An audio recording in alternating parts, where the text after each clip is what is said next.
Hello, I'm Donna Eacho. I am the former board chair, current treasurer, and a board member of Less Cancer. And it's my great pleasure today to chat with my friend Don Beyer.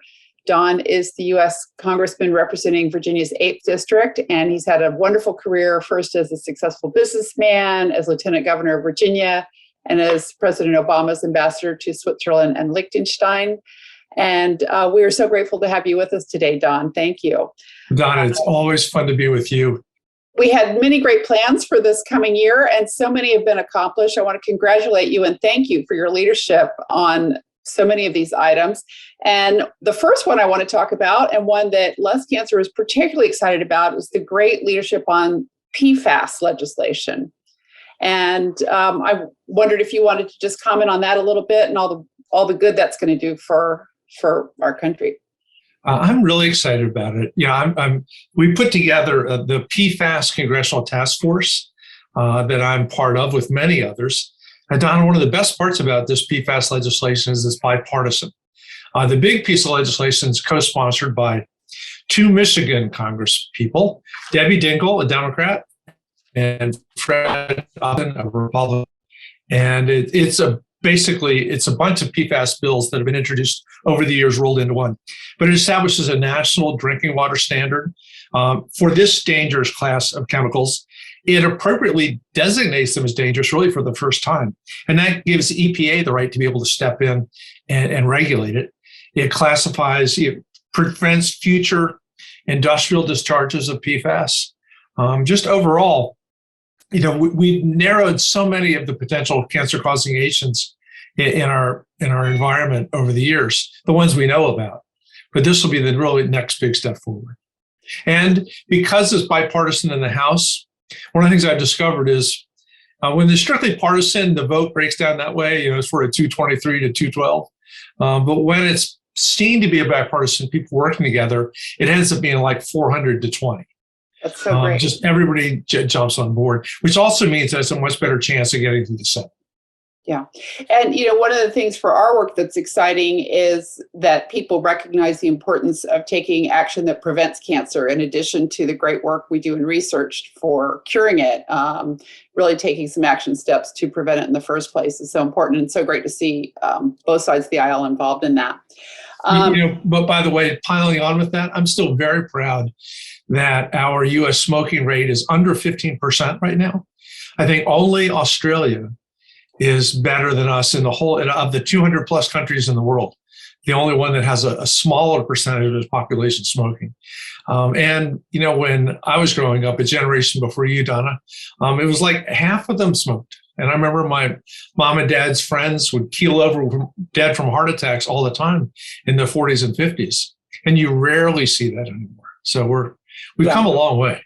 I think it's and not just heart attacks, but obviously lung cancer. Yeah, I think it's one of the great public health accomplishments worldwide, and certainly in my lifetime. It's really been astounding. The other great thing that has been accomplished, and I'd like for you to speak to, in the infrastructure bill is all the effort to improve the water systems.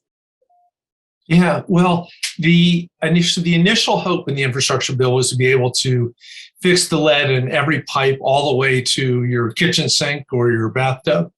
I think because it got scaled down in the Senate, it still does every main water line, basically to, I don't know if it's just to the curb, but really, really significant, replacing all the lead line pipes in America.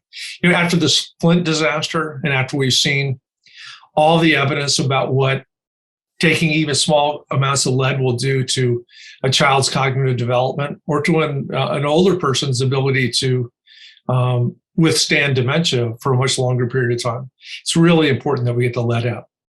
As a kid, my dad would always drive to the one Amoco station they had in Northwest DC that served unleaded gasoline. I'm not quite sure that he was into it on a cancer basis, but he knew that the unleaded was going to be better for his beloved engines. And it's certainly better for us. That's great. And the next thing I wanted to talk about a little bit is the Build Back Better plan, which I know is not completely enacted yet, but seems to be on its way in some form.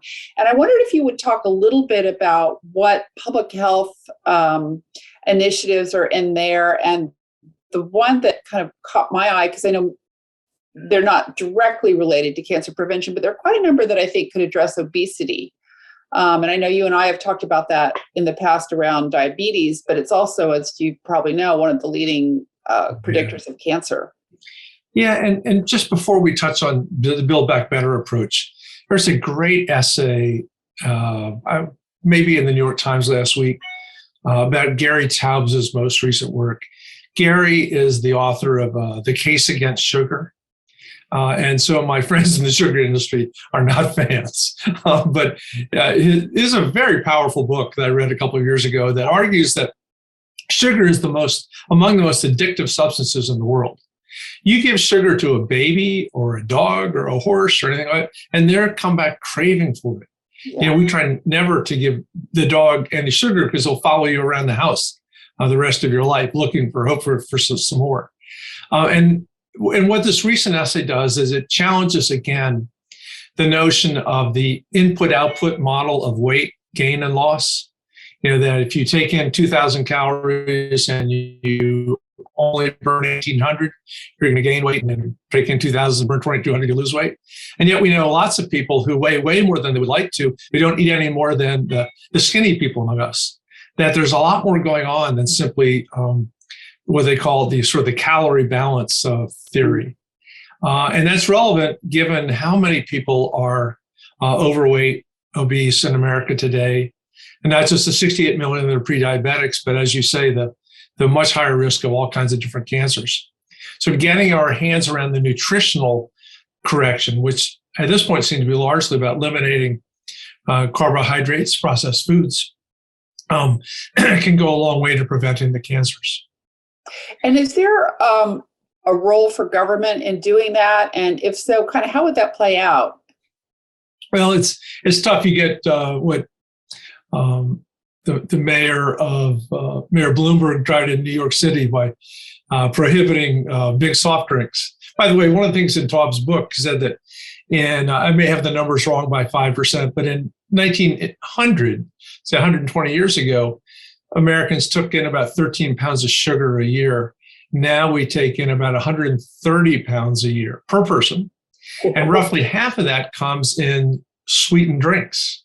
Wow. And so giving up those big, whatever they call those things from the 7-Eleven that are that big, can go a long way to get rid of that sugar. Yeah. Do you envision any legislation that could encourage that? I know this has always been a touchy point, but is there a way that we can go forward on that? Donna, it's really tough. We just see how we are with vaccination mandates right now, or mask mandates, and how much they're resisted. It becomes this huge political or philosophical divide. And in the case of a vaccine, it's directly, are you going to die or not? I mean, it's like 1 in a million right now. If you're vaccinated, you only have 1 in a million chance of dying from COVID. And virtually everyone, the 1,000 people that are dying a day right now, almost all of them are unvaccinated. So to do something that might affect you 10 or 20 or 30 years away. So I think all we can do really is nudge it. Some of it could be tax policy and way we have with cigarettes, but a lot of us can be trying to set the right examples, make sure that the government through the USDA is getting the right information out to us. Lots of fruits, lots of vegetables, very few processed foods, taking good care of ourselves. Are there any nutritional elements to the Build Back Better plan, perhaps with the expanded pre-kindergarten or? The biggest thing on the nutritional, there's a lot in there, but the biggest three things I think were just increasing the affordability of health insurance. It's gotten pretty expensive, so they've done a lot to extend the premium subsidies. They're going to cut about $800 a year from the cost of the premium in the Affordable Care Act. 48% of the new consumers are paying $10 or less per month, which is really big. A second big thing is those states that refused to expand Medicaid.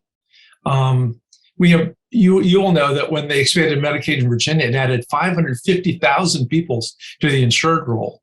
There are a bunch of states that haven't done it, but now because they're afraid they didn't have the money, so we put that in the Build Back Better Act. We're actually funding the Medicaid expansion, and of course what that means is when you're going to the doctor, when you can afford to go to the doctor, when you have care, you have someone who can say, "Hey, you might want to lose 10 pounds or 20 pounds, and here's how you can do it."